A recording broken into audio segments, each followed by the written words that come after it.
नमस्कार. 15 जानेवारीला मुंबई मनपाची निवडणूक होणार आहे. या निवडणुकीत राज ठाकरे आणि उद्धव ठाकरे यांची युती झाल्याचं निश्चित झालंय. काँग्रेस स्वतंत्रपणे लढणार आहे. शरद पवारांची राष्ट्रवादी ही उद्धव सोबत जाण्याचा निर्णय घेते आहे. शरद पवारांनी कुठेही जाण्याचा निर्णय घेतला तरी मुंबईत फारसा फरक पडणार नाही, कारण शरद पवारांचं साम्राज्य मुंबईतलं आहे कुठे तुम्हाला माहित आहे? नरिमन पॉइंटच्या परिसरामध्ये. फार फार तर फोर्ट पर्यंत लांब जाईल. फोर्ट मधली एशियाटिक लायब्ररी, फोर्ट मध्येच असलेलं कुलाब्यामध्ये असलेलं यशवंतराव चव्हाण प्रतिष्ठानची इमारत आणि मुंबई क्रिकेट असोसिएशनचा ते मैदान आणि त्याची इमारत, या 3-4 संघटनांवरती शरद पवारांचं वर्चस्व आहे. ग्रंथालय संघ, एशियाटिक लायब्ररी, 4 संघटना फार फार तर होती. या संघटनांवरचं वर्चस्व सोडलं तर पवारांचं फारचं वर्चस्व मुंबईत नाही आहे. त्यामुळे पवार उद्धव सोबत गेले काय आणि नाही गेले काय याने फारसा फरक पडत नाही.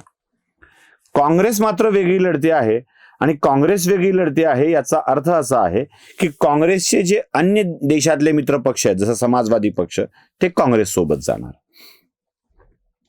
आता उद्धव ठाकरेंना एकच सहारा उरला, तो म्हणजे राज ठाकरे. राज ठाकरेंना सोबत घेऊन उद्धव ठाकरे काही करिश्मा दाखवण्याच्या तयारीत आहेत. काही बुद्धिवंत विधानसभा निवडणुकीतले राज आणि उद्धव यांचे मिळालेले मतांचे आकडे दाखवून या निवडणुकीत वारं फिरणार असा काहीसा कल देत असतात. पण जेव्हा उद्धवचे आणि राजचे आकडे तुम्ही दाखवता तेव्हा उद्धव ठाकरेंच्या पक्षाच्या मतांमध्ये काँग्रेसची मतं सम्मिलित आहेत हे विसरता. काँग्रेस मुंबईमध्ये एक ताकद आहे. काँग्रेस एक शक्ती आहे जी आजही लढाई देण्याच्या स्थितीमध्ये आहे. फरक फक्त इतकाच आहे की काँग्रेसमधली विजयाची प्रवृत्तीच गेली आहे, त्यामुळं गडबड आहे. अन्यथा काँग्रेसच्या मुंबईतल्या नेत्यांमध्ये अजूनही लढत देण्याचा दम आहे. आता या दम असलेल्या नेत्याला सोडून आपलीच वाट लावणाऱ्या नेत्यांच्याकडे उद्धव ठाकरे झुकतायत. राज ठाकरे जे उद्धव ठाकरेंच्या सोबत जाण्याची भाषा करतायत त्याचं कारण महत्वाचं एक आहे. मुंबई महानगरपालिकेच्या अर्थकारणाचा विषय याच्याशी संबंधित आहे आणि उद्धवच्या विरोधात असताना राज ठाकरेंनी याला चांगलाच कडाडून विरोध केलेला होता. अगदी उद्धव ठाकरेंना उघडं पाडलेलं होतं. 200 कोटी रुपये दर वर्षाला रस्ते दुरुस्तीवर खर्च होतात. दुरुस्ती निर्मिती नव्हे. मुंबईच्या रस्त्यावर पडलेले खड्डे बुजवण्यासाठीचं दरवर्षीचं कंत्राट 200 कोटी रुपयांचं असतं.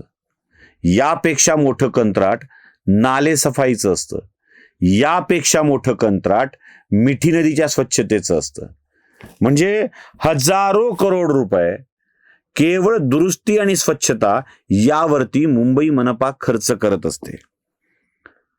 बाकी यातून मिळणारं उत्पन्न आणि टक्केवारी याबाबत बोलायला नको. मी यासाठी बोलणार नाहीये की हे वाक्य स्वतः राज ठाकरेंनी आपल्या तोंडून बोललेले आहेत उद्धववर टीका करताना. जरा ती वाक्य ऐका.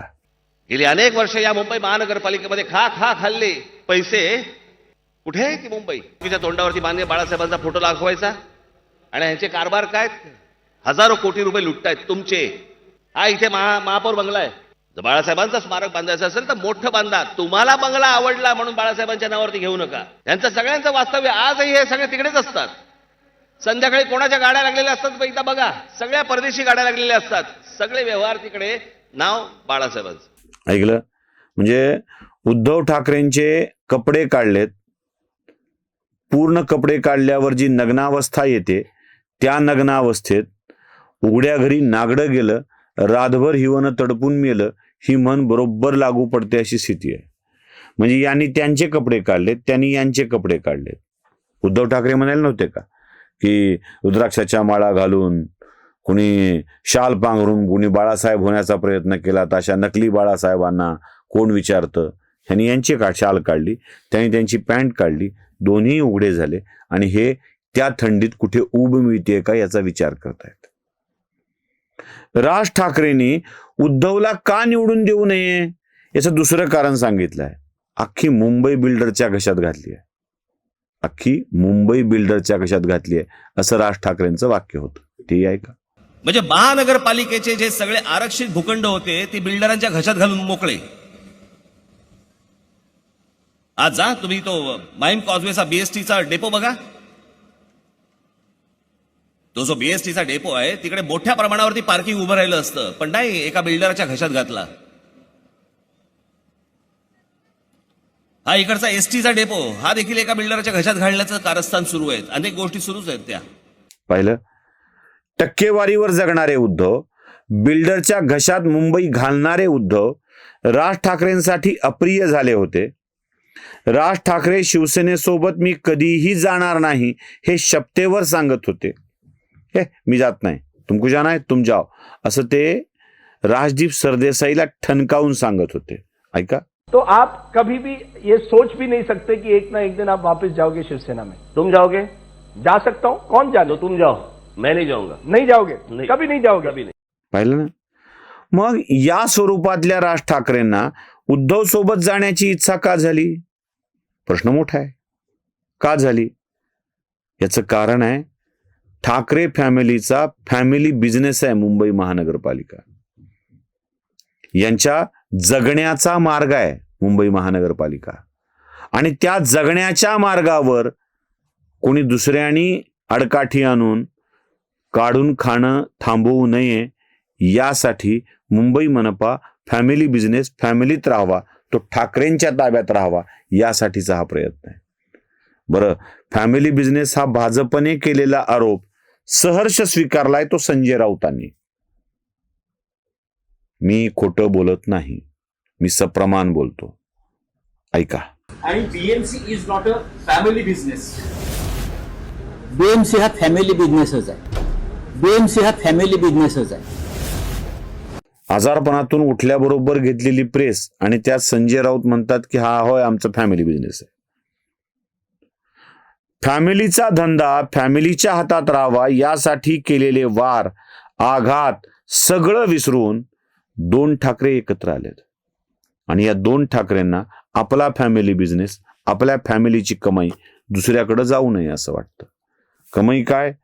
तर रस्त्याच्या कामातील कंत्राटाचं कमिशन, नालेसफाईच्या कामातील कंत्राटाचं कमिशन, बिल्डरकडून मिळणारं कमिशन, बिल्डरच्या घशात घातलेली मनपा. आता मुंबईचं बरं करण्याचा हेतू, मराठी माणसांचं हित हे लक्षात घेऊन हे जर फक्त कमिशनच्या वाटणी करता एकत्र येणार असतील आणि आपला फॅमिली बिझनेस वाढवणार असतील तर याला काय म्हणायचं? याला फक्त माल खायची वेळ आली, मलईची वेळ आली की त्या मोठ्या भांड्याजवळ बसून राहणं म्हणायचं. बाकी काही नाही. यांचा फॅमिली बिझनेस चालेल आणि मुंबईत जे फॅमिली चालवण्यासाठी येतात त्या बिचाऱ्यांची मात्र वाट लागत राहील. नमस्कार. स्वधर्म जागृतीचा विधायक